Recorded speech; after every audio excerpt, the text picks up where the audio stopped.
Tunaweza kusema kwamba moshi mweupe sasa umeonekana Simba Sports Club. Mambo ni mazuri na mambo yanazidi kuwa mazuri kwa upande wa Simba Sports Club. Kwa sababu gani nasema hivyo? Hakikisha unaendelea kukaa na mimi mwanzo mpaka tamati. Hii hapa ni Dream Online TV. Hakikisha kwamba umesubscribe kwa kubonyeza maneno subscribe chini ya video hii. Baada ya hapo basi itakujia kengele.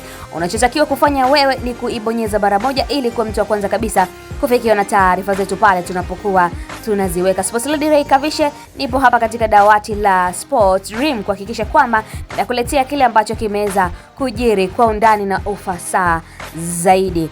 Kesho bana, msajili wa vyama vya michezo nchini Abel Ngilangwa atakabidhi katiba mpya ya Simba Sport Club na zoezi hilo litafanyika pale uwanja wa Benjamin Mkapa. Moshi mweupe kwa mnyama Simba Sport Club unaenda kuonekana siku ya kesho. Msajili Abel Ngilangwa atakabidhi katiba mpya ambayo imefanyiwa maboresho na marekebisho kadha wa kadha.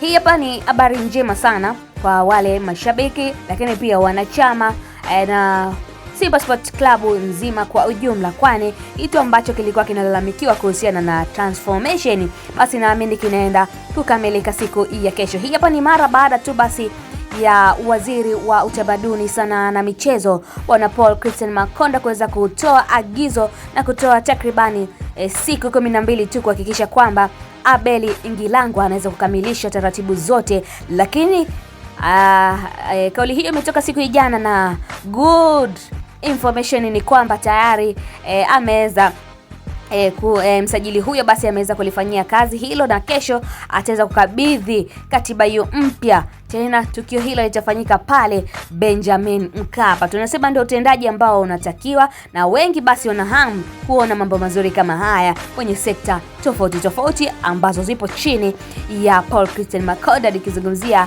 kwenye utamaduni, kwenye sanaa lakini pia michezo kwa ujumla. Wewe ambaye umenisikiliza mpaka sasa hivi una lipi la kusema? Tuandikie maoni yako hapo chini kwenye comment section, useme kwa kile ambacho unahisi ni sahihi kwa upande wako, lakini pia unaonaje utendaji kazi ambao unafanywa mara baada ya maagizo. Sports Lady Ray Kavishe, hii hapa ni Dream Online TV. Hakikisha umesubscribe.